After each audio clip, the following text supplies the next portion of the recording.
Hello and welcome back to the Omaha Podcast, where Omaha's most successful entrepreneurs help you grow your business. I'm your host, Matt Tompkins of Two Brothers Creative, and I want you to imagine that you're lying on the operating room table, but there is no checklist for anyone to follow. The doctors start operating before the anesthesia. No one is wearing gloves. Some people wash their hands, some people didn't, and no one knows not to leave a sponge in your body before they stitch you up, if they do.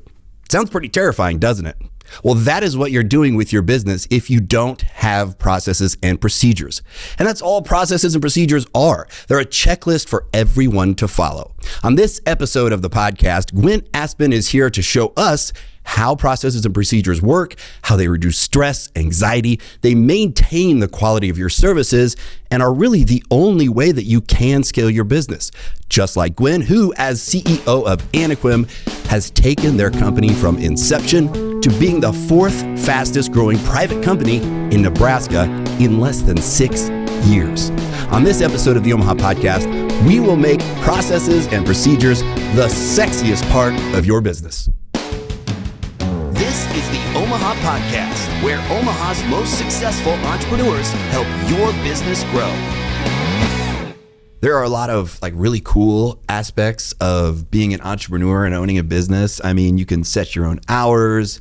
You can, do what you love for a living. You can make as much money as the effort you put into it.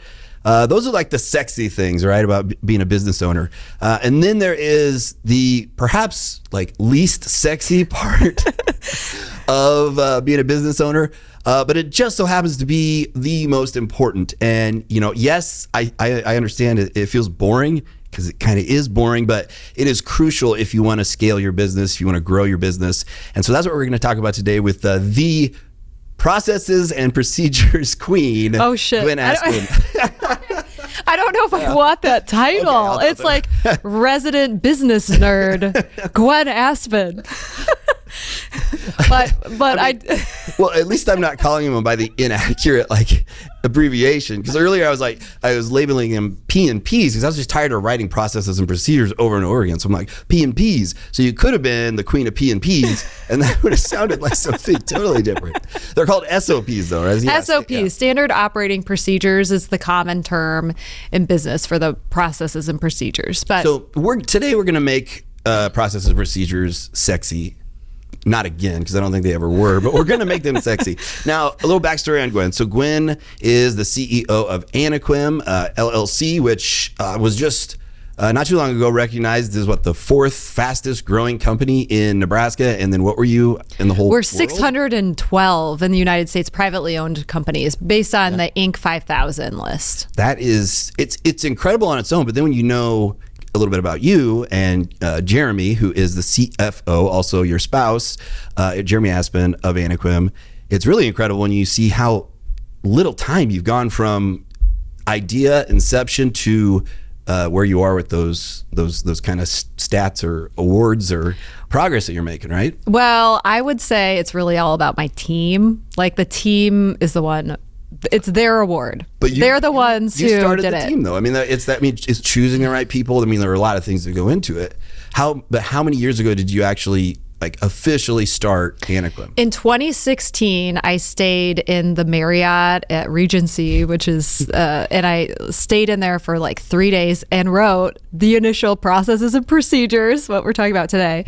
And I didn't leave the room to the point where I got a wellness check by the hotel, because they're like, "Are you alive? Are you in a safe place, lady? Because you are not leaving this hotel room." But yeah, it started with those processes and procedures in June of 2016. That's incredible. I mean, it's a short amount of time to get to where you are today with the success of Anaquim, and we get to work together. And I feel like being introduced to you, because I knew your husband just through working in radio, and he's involved in politics, and usually he's wrong about everything, and I'm right, and so it works out well. But no, I'm kidding. But I met you when you started doing your Bootstrappers podcast, which is all about being an entrepreneur and the things you can learn from your experiences. And I feel fortunate because it was total fluke that we happened to meet, but I've learned so much from you as far as processes and procedures and how to do things that I think most business owners, myself included, have never even thought of it. You don't even think about it. And then you don't do it because you don't know you need to do it. and you fail and you feel like, oh, it's me, I'm a failure, my business failed. And then you do what most people would do, which I think is why most businesses fail in the first few years, and just give up because you don't know what to do. Yeah. Well, okay. So here's the reason why processes and procedures are so important to me is I don't know if I would classify it as an anxiety disorder, but I may or may not be a super anxious person. And I'm a people pleaser. I want my clients to be like so happy, right? Like all the time. And having an unhappy client is just the bane of my existence. And the only way that you can give up control and really grow your business is to make sure that people are following the steps to make for a successful client experience, right? And the only way to do that is to write them down because people notoriously forget things. And it's not that the people are dumb if they forget something. Even doctors need checklists. Even pilots need checklists. I mean, if you don't have a checklist in an operating room, you could have the best surgery ever and then be left with a sponge inside your stomach, right? So I think I listened to that podcast. Is that Dr. Death? I think. Yeah, that's like a real problem. It's happened. Yep. Or they like take the wrong arm off, right? I mean, they're real legitimate problems. So processes and procedures, I learned early on that was the solution to my anxiety. So I think you have to kind of, because it is boring to create them. I mean, I'm not going to lie. I remember I did a personality test or like how much do you like your job test while I was writing, like in a very intense process and procedure moment in my business. And my job satisfaction was like the lowest it could be. But I knew that if I did that work up front, then I would get to do the things that I actually like to do in my business because I could hand off the things I don't like and have them go successfully without any, fire drills.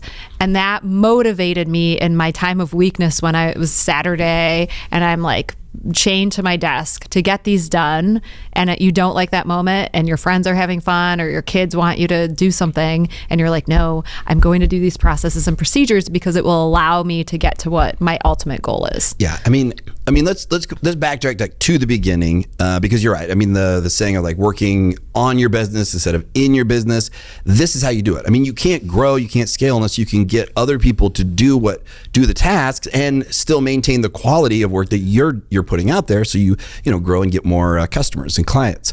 But let's start at the beginning. So you mentioned checklists. Like, let's just the very, very basic starting point. What is a process and what is a procedure? What's the difference between the two? Sure. Okay. A process is a group of procedures. So you'll have a sales process, you'll have an accounts receivable process, so you'll break down the big things of your business, a marketing process, into groups. And so when you are writing them down, you want to kind of like nest them so that they all kind of go together. But different procedures can be done by different people. So you might divide it by people, and this is why you can get into like a process procedure rabbit hole very quickly. Don't come back. So when you design them, you do kind of want to be thoughtful before you start writing them down on how you're going to nest them, and if the software you're using has enough nesting features to get your outline of procedures written down correctly. And so, I mean, the classic example is going to the bar. Like if you wanted to tell a team how to go to the bar to get a beer, what are the steps that they'd have to take to leave your office to go get the beer? And write those down. And it's funny if you're like doing one of those like corporate exercises. If it was me, I'd be leaving the bar, flash the car going by. You act like an idiot, like, oh, you didn't write that I had to turn the car on. And then anyway, so you want to make them detailed enough that someone can follow. But here's the thing that most entrepreneurs struggle with is that you create a business. It's literally your baby. You've put your blood, sweat, and tears in this.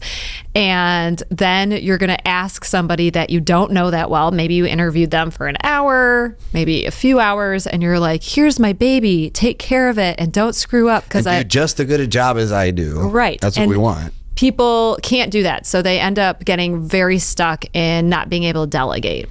But if you write good processes and procedures, you won't get stuck there. And then, and so it allows you to grow. So, and then the training process. So let's say let's say you're new at business and the first person you hire is a total dud and it doesn't work out. And now you have the business, you were working, you've have clients. Now you don't have enough people, you're freaking out, and somehow you have to train someone very quickly to do the job again.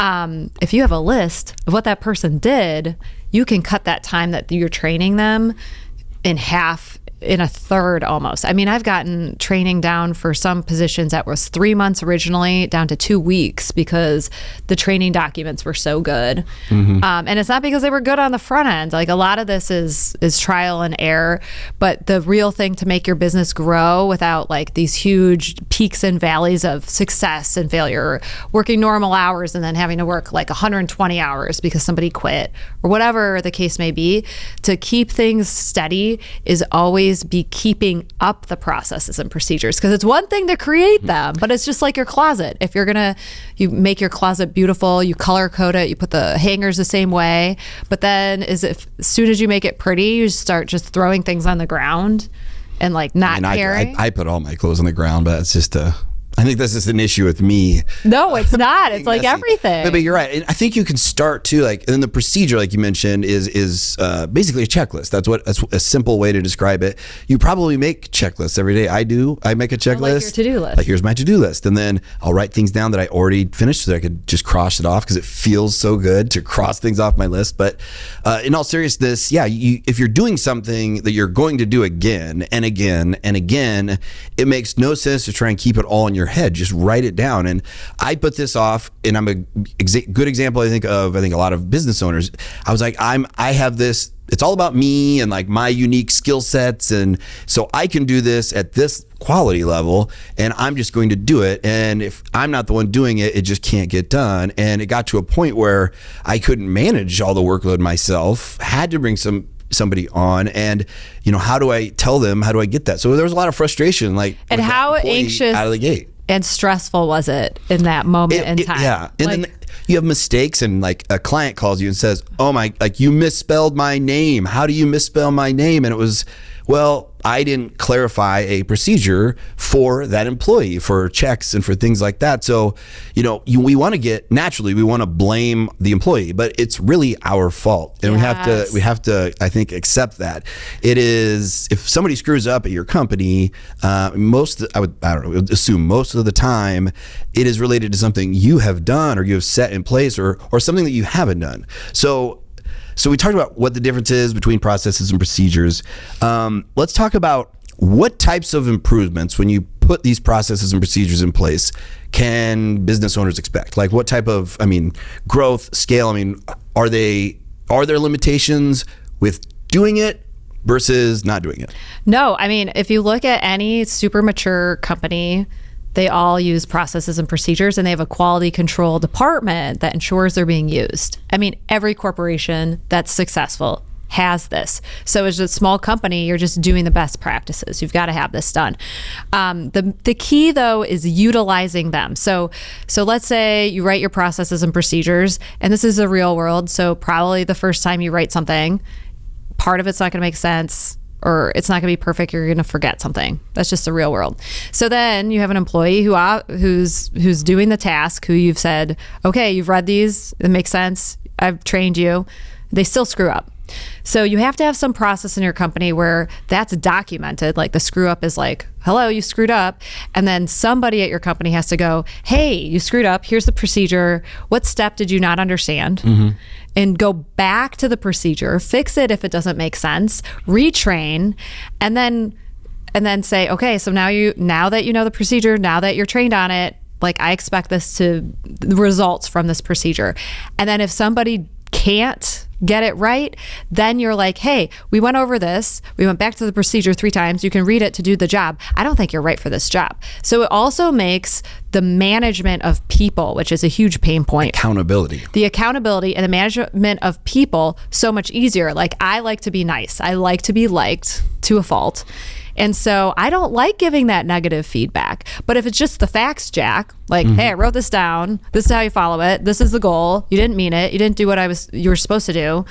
Like it's a self-firing, really. They like self-fired themselves. It works with employees. I feel like, would you say this is correct? You can't really, you're going to hit a ceiling and you're going to, I think personally, be unhappy, frustrated with your business at some point, perhaps to the point of it failing if you don't have processes and procedures in place. Would you say that's accurate? Yes. And I think like whenever you start a business, if you're brand new to this, you're a new manager, right? You don't know what you're doing. Like we're all just kind of flying by the seat of our pants when we're starting a new business. The first step is clarity. Processes and procedures provide clarity. If you provide clarity to your employees on what the expectation is and how to do it, you're like halfway there, right? And so if you start there and you're really clear about what's expected, you're going to get better results. And then you're going to be able to sleep better at night, which is really, like I said, I guess I always am going back to my anxiety. The sleeping better, the lack of anxiety is what, when you can calmly look at your business and you feel like it's under control, then you can truly be the visionary, which is why you started the company in the first place. And you can really make your dreams of why you're doing all this hard stuff and working on weekends and all that is required when you start a business. Then you can see it really moving forward. But it starts with this boring, predictable, tedious process. And I would also add this to that as far as the benefits, because we're talking a lot about, when you have employees, when you're growing and you're scaling. Let's say you are just an entrepreneur, a business owner, and it's just you. And maybe it's always going to be you. I can tell you just from personal experience, this will help you immediately. So an example of this, so when we are creating a new podcast for one of our clients and we create this podcast, there's like, I don't know, 60 platforms you have to be on. There's different sized graphics and artwork and all these different elements and things you need to know how to do. And so I was just going through it and I noticed I was just going through it by memory. And then I noticed that there were times where, oh shoot, I didn't link up this thing. I missed this thing. And so one day I said, all right, I have to do this. I might as well just write down every step that I do. And it instantly relieved all the stress and frustration from doing that, because I didn't have to have that anxiety of, am I forgetting something? That mental load. And then, I just updated this about a week ago because there was a few new resources I wanted to add for checking different feeds and things like that. So yeah, it's turned into, I think, a 35-step process or procedure. But it is so helpful because I don't have to remember it. I can just open it up. It has the links to where I need to go, which we'll talk about the software and programs people can use in a second that have that as well. It's extraordinary how quickly it will improve your personal life, whether you have employees or don't. And it's not just the mental load, it's also your personal efficiency. So obviously energy levels of a human being vary from day to night and week to week. And if you're exhausted, been working like a dog, starting a business, and it's 11 o'clock at night, but you've got to get your accounting, your invoicing done or whatever. If you have a list, it makes that project way easier. And also it prevents people from procrastinating because it can make you so anxious to do something that you hate doing. But if you have the list and it makes it that much easier, you're going to invoice on the right day, which is something that creates sophistication and that your clients will appreciate. As an example, when you said you would do it, and it will make you more professional immediately. This is literally, I think, the secret ingredient. When you talk about growing a business and building, even, but we're surprised sometimes. Like we don't feel bad, I guess is what I'm saying. If you never thought of this, and this is kind of like, wow, an aha moment. I need to do this. Because I remember Wendy had a woman that works with Wendy was getting frustrated, missing all these things. And I just simply suggested to her, you should write down a list, a checklist at the start of every day, or better yet, do it the night before. So you get up, you're ready to go. She started doing it. And like a couple of weeks later, she's like, oh my God, this is like transformed my day. Just simply having a checklist. So imagine for just daily tasks, imagine what that can do when you apply it to your entire business. So I want to help people with specifics here, yes. The down and dirty. So first thing, how do you create a process or procedure? So, I've always started my businesses without any loans. We've never been debt people. So I just start them on Google, like you'll want to maybe upgrade, but you can start it on a Google Doc. I mean, with hyperlinks. I still use those here. So yeah, you don't need to go crazy if you're just getting started. So I've started all my businesses, processes, and procedures on a Google Doc. Now, the nesting feature in Google isn't that good, and it gets cumbersome, and you can't do some of the fancier functions of some of the other softwares. There's like Process Street. I use Suite Process, which for me was a price point that seemed manageable and did what I needed it to do. And one thing I would add that, because Suite Process is what we're putting that our Google Docs into Suite Process. One nice thing about these apps, I guess Process Street probably does this too. You can download it on your phone, and it's a literal thing. You have to check the box when you've completed the step. So even if you have people working remotely, like we have video shoots and stuff like that, they still can pull it up on their phone and they see the list and the order, and they have to select it. So if something goes wrong, you know. So there's no excuse. It can go anywhere with you. Yes, I like that functionality, and it will like keep that particular list. Like in for instance, Suite Process, you can start the procedure and it gives you a checklist, and you close it, and then you have a record of what the time it was done and the order of things were done, and you have some record of what happened. The other good thing about those softwares is if someone changes it, then you can go back to the original. So one of the issues as the companies grow is that everyone and their mom thinks that they can just change a procedure, and you go back and you're like, that's not what I wrote. And as an owner, there were reasons that you wrote certain things, and sure, people didn't like it or they didn't understand the reason behind it, so then they go change it, which is why as a business grows, I think sooner rather than later, quality control, some element of quality control needs to be there. So you have one person who changes the procedures, or there's a process or procedure to change or your procedures. That's like total nerddom right there. That's like breaking the fourth wall. High level geekdom there. I love it. And that quality control process prevents your annual meeting from having we call them rocks, but like your quarterly goal, the first one, in most of my companies, the first in January, we're like, well, we have to redo our processes and procedures entirely this year because everybody screwed them up over the year. And so you don't have that rework, like Groundhog Day moment every year if you have some of that quality control involved. And I think to get started, because it does feel overwhelming, and it is a little bit tedious, and can be, it's not the exciting, sexy thing, but it is crucial to your happiness. It is crucial to de-stressing, which is a big issue, having anxiety, and then growing your business, which is the end goal.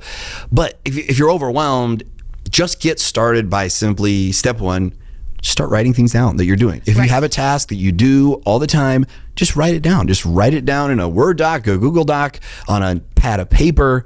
But that's the first step, and chip away at it that way, because I think we're at that point now where we have all these procedures we've been putting together over the last, 3 months or so in Google Docs and organizing them. And then the next step will be, transferring that to a platform. And so if you look at it that way, it is manageable. I mean, this totally is how you organize your business. It really is. Or like, let's say you're an entrepreneur and you just hate one particular task.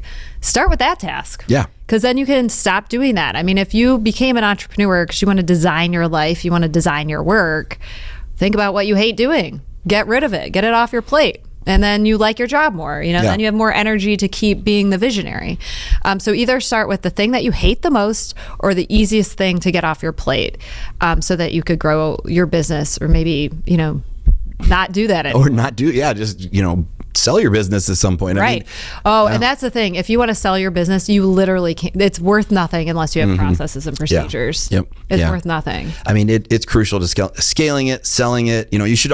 We'll talk about the build to sell kind of strategy on the podcast here on another episode. But you should build to sell even if you're never going to sell, because it's just a way to organize your business and structure it to make it the most efficient, the most profitable, and allow you, like you said, to do what you actually set out to do in the first place. Be the visionary, call the shots, and control your schedule. All those things I mentioned early on, right? And just one other thing, like if you're a one-person shop and you don't really want employees, there's still things that can happen, like you get sick, or, and your business needs to run to get you through that moment. If you have everything written down, even if you don't like having employees, you can at least get temp workers to do your job, keep you afloat while you do what you need to do to manage a crisis or a health issue. So if you are concerned about security or your livelihood, and if you lay awake worrying about those things, this is another way that you can get better rest. It is because I had that happen. I had that happen like in my first year. I was out. I think it was COVID. I got at the beginning of some year, and I was out. I couldn't go. I literally couldn't go. And even though I felt fine, I couldn't go. And so I was connecting remotely to the studio, trying to walk this employee through this who didn't really know what they were doing, and it had a huge impact on the end product. The end product was kind of a disaster because there was just little things that person didn't know to do. And essentially, you're mad at them, but then when you, no pun intended, you process that event, you realize, no, this was me not planning ahead. This was me not putting together my processes and procedures. So in the show notes, we're going to include all of Gwen's favorite processes and procedures website. It's going to be a really popular show, man. Yeah, Gwen was like Miss October in the Processes and Procedures magazine. It's just, and it only shows pictures of the processes, by the way. So yeah, but yeah, we'll have that in the show notes so people can just click a link. They can check out, Sweet Process, Process Street, and then also the book Traction you alluded to. Oh my gosh, which we use as well. I mean, it's probably the best tool for a business to implement as far as a strategy and organization and structure, including processes and procedures. We'll have a link to that in the show notes as well. But Gwen, thank you so much for coming on and educating us. Letting me nerd out with you on your show. I appreciate it. That's all we do here. We're a bunch of nerds. So you're welcome anytime. Thanks again for joining us here today on the Omaha Podcast. Subscribe. I mean, really, you only have to subscribe once and then you're good. You don't have to do it 3 times, but subscribe so that you never miss an episode. And if you would like some of the helpful resources that we talked about in this episode about processes and procedures, we have links in the show notes, or you can reach out to us directly on the podcast. Also in the show notes, email contact information is there for you. This is the Omaha Podcast, where Omaha's most successful entrepreneurs help your business grow.